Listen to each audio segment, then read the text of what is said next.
Hello மக்களே, மாறன் வீரா செம இன்ட்ரெஸ்டிங்காக போயிட்டுருக்கு. புஷ்பாவும் எப்படியாவது இந்த வீராவை அவமானப்படுத்தணும்னு சொல்லிட்டு சூர்யா வச்சு ஒரு செயலை பண்ணும்போது அதெல்லாம் பார்த்துட்டு இருந்த நம்ம மாறன் வீராவுக்கு ஆதரவாக இருந்து புஷ்பாவுக்கு ஆப்பு வச்சது மட்டும் இல்லாமல் சூர்யாவை வீட்டை விட்டு துரத்திட்டாங்கன்னே சொல்லலாம். வீடியோக்குள்ளே போகிறக்கு முன்னாடி நம்ம சேனலுக்கு சப்ஸ்கிரைப் பண்ணுங்கள், அப்படியே பக்கத்தில் இருக்க பெல் ஐக்கனை கிளிக் பண்ணிடுங்க. அப்போ தான் நான் போகிற வீடியோலாம் உங்களுக்கு நோட்டிஃபிகேஷனாக வரும். நம்ம வீராவும் சூர்யாவோட சூழ்ச்சி வேலையெல்லாம் தெரிஞ்சு இனிமே கடை பக்கம் கூட எந்த வேலையும் நீ பார்க்கக்கூடாதுன்னு சொல்லிட்டு அந்த இடத்துல இருந்து போக சொல்லும்போது இது எல்லாத்தையுமே தெரிஞ்சுக்கிட்ட புஷ்பராணியும் இதோட விடக்கூடாது, வீராவை நிம்மதியாகவே இருக்க விடக்கூடாது அப்படின்னு சொல்லிட்டு அந்த இடத்துல பிரச்சனை பண்ண ஆரம்பிக்கிறாங்க. வீரா அப்படியே அமைதியாக இருக்கும்போது புஷ்பாவும் என்ன இத்தனை வருஷமாட்டு இந்த சூர்யா தானே உனக்கெல்லாம் உதவி பண்ணா, இன்னைக்கு அவன் வேண்டான்னு சொன்ன உடனே அவனை வீட்டை விட்டு வெளியில் அனுப்பது கூட தயங்காம இப்படி செய்துட்டே அப்படிங்கிற மாதிரி புஷ்பா வந்து நம்ம வீராவுக்கிட்ட பேசும்போது வீராவும் எதிர்த்து நிற்கிறாங்க. ஒரு கட்டத்தில் புஷ்பாவும் வீராவோட மனசை கஷ்டப்படுத்தணும் அப்படின்னு சொல்லிட்டு நம்ம வீரா கிட்ட சூர்யாவையும் வீராவையும் வச்சு தப்பாக பேச ஆரம்பிக்கிறாங்க. அதை கேட்ட வீரா அப்படியே அதிர்ச்சியாகி என்ன தைரியம் இருந்தால் இப்படிலாம் பேசுவேன்னு சொல்லிட்டு கண் கலங்கி நிற்கும் போது நம்ம மாறன் இதெல்லாம் கவனிக்கிறாங்க. இதை கவனித்த மாறன் சும்மா விடுவாங்களா அப்படின்னு நம்ம வீராவுக்கு ஆதரவாக இருந்து புஷ்பாவை எதிர்த்து நிற்கிறாங்க.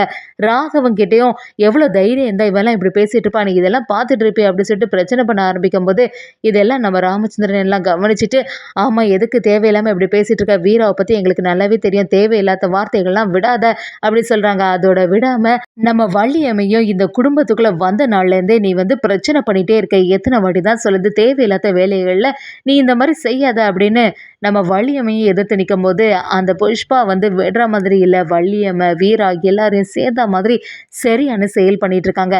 அதே சமயத்தில் நம்ம மாறனும் புஷ்பாவை எதிர்த்தது மட்டும் இல்லாமல் ஒரு வார்த்தை கூட வீராவை பற்றி தப்பாக பேசினேன்னு வச்சுக்கேன் நடக்கிறதே வேற, இனிமேல் இந்த வீட்டில் கூட நீங்கள் இருக்கக்கூடாது அப்படிங்கிற மாதிரி புஷ்பாவை எதிர்த்து நிற்கும் போது கரெக்டாக சூர்யா அந்த இடத்துல வந்த உடனே நம்ம மாறன் கவனிக்கிறாங்க. இது எல்லாத்துக்குமே காரணமே இந்த சூர்யா தான். இவன் வந்து மறுபடியும் வீட்டுக்குள்ளே வந்த அப்புறமா தான் இவ்வளோ பிரச்சனை, இவங்க ரெண்டு பேரும் சேர்ந்து தான் இந்த மாதிரி ஒரு செயலை செய்திருப்பாங்க, எவ்வளோ தைரியம் இருக்கணும் சூர்யா அப்படின்னு சொல்லிட்டு சூர்யாவை வெளுத்து எடுக்கும்போது சூர்யாவை என்ன மாறா எதுக்கு வந்து என்ன வந்து இப்படி சட்டையை பிடிச்சி எடுக்கிற, என்ன பிரச்சனை நடக்குது, நான் வந்து எதுவுமே செய்யலையே, என்னன்னாலும் என்கிட்ட தெளிவாக சொல்லு அப்படி சொல்லும்போது நம்ம மாறன் வந்து பொறுமையாக இருக்க மாதிரி இல்லை, என்ன செய்யறதெல்லாம் செய்துட்டு இப்படி வந்து நல்லவன் மாதிரி நடிக்கிறியா, உன்னோட எப்படிப்பட்ட ஃப்ராட் அப்படிங்கிற எல்லா விஷயமே எனக்கு தெரியும், ஒழுங்கு மரியாதையா இப்பவே இந்த வீட்டை விட்டு போயிடுன்னு சொல்லிட்டு நம்ம மாறன் சூர்யாவை தடுத்து நிறுத்தது மட்டும் இல்லாம வீட்டை விட்டு அடிச்சு துரத்திட்டாங்கன்னு சொல்லலாம். இதை பார்த்துட்டு இருந்த புஷ்பாவும் நம்ம சொன்ன ஒரு வார்த்தைனால இவ்வளோ பெரிய பிரச்சனை ஆகும்னு நான் கொஞ்சம் கூட எதிர்பார்க்கவே இல்லை, அதுவும் வீராவோட முகத்தை பார்க்கணுமே, பாவம் வீரா அப்படிங்கிற மாதிரி புஷ்பா வந்து நம்ம நினைச்சதை சாதிச்சிட்டோம் அப்படிங்கிற மாதிரி பெருமையா இருக்காங்க. அதோட இல்லாம குடும்பத்துல ஒரு நாள் கூட நிம்மதியாவே இருக்க முடியல அப்படின்னு சொல்லிட்டு ராமச்சந்திரன் நம்ம வள்ளியம்மைட்ட சொல்லும்போது என்ன செய்யறதுன்னா வீட்டுல பிரச்சனைகள் மேல பிரச்சனை வந்துட்டே இருக்கு. ஒரு பக்கம் பிருந்தாவோட பிரச்சனை, இன்னொரு சைடு என்னன்னா புதுசா ராகவன் கூட்டிட்டு வந்தனால இவ்வளவு பெரிய குழப்பங்கள் ஏற்படுது அப்படின்னு யோசிக்கிறாங்க.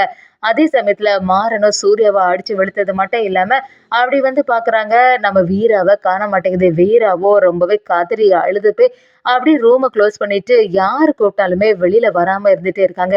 இதை கவனிச்சு நம்ம மாறணும், எதுக்கு இப்ப வீரா தேவையில்லாம இப்படி பண்ணிட்டு இருக்கா, வீரா ஏன் இப்படி எல்லாம் செய்யற, ஒழுங்கு மரியாதையே வெளியில வா, அவங்க சொன்னது எல்லாமே உண்மை ஆயிடுமா, எனக்கு உன்னை பத்தி நல்லாவே தெரியும், யார் என்ன சொன்னாலுமே நான் வந்து நம்ப போறது இல்ல, நீ ஒழுங்காட்டு வெளியில வா அப்படி சொல்லும்போது நம்ம வீரா மட்டும் அழுதுட்டே இருக்கும்போது இதெல்லாம் கவனிச்சிட்டு இருந்தா புஷ்பாவும் நம்ம வீராவை மறுபடியும் பேச ஆரம்பிச்ச உடனே அதை பார்த்த மாறணும் நம்ம புஷ்பாவை அப்படியே எதிர்த்து நிற்கிறாங்க. இன்னும் ஒரு வார்த்தை வீராவை பற்றி தப்பாக பேசுனேன்னு வச்சுக்கேன், இப்போவே இந்த வீட்டை விட்டு உன்னை வெளியில் அனுப்பிடுவேன் அப்படிங்கிற மாதிரி எதிர்த்து நிற்கும் போது அதை பார்த்த புஷ்பாவும் என்ன உங்கள் முன்னாடியே வந்து உங்கள் தம்பி என்னை வந்து எதிர்த்து பேசிகிட்டு இருக்கா, நீங்கள் இதெல்லாம் கவனிச்சிட்டு இருக்கீங்களா அப்படிங்கிற மாதிரி நம்ம ராகவன் கிட்ட சொல்லும்போது ராகவன் மாறனுக்கு இடையில ஒரு சிறிய பிரச்சனை வருதுன்னே சொல்லலாம். அதே சமயத்தில் வள்ளியம்மையும் இனி கொஞ்ச நேரம் பொறுமையாக இருங்க, அமைதியாக இருந்துட்டு அடுத்த வேலையை பார்க்க ஆரம்பிங்க அப்படின்னு சொல்லிட்டு சத்தம் போடும்போது ராமச்சந்திரனும் எல்லாரையுமே அமைதியாக்கி அப்படியே அனுப்பி விடுறாங்க. அதே சமயத்தில் நம்ம மாறனும் வீராவுக்கிட்ட வீரா நீ எதையுமே கவலைப்படாத, நான் உன் பக்கத்தில் இருக்க வரைக்கும்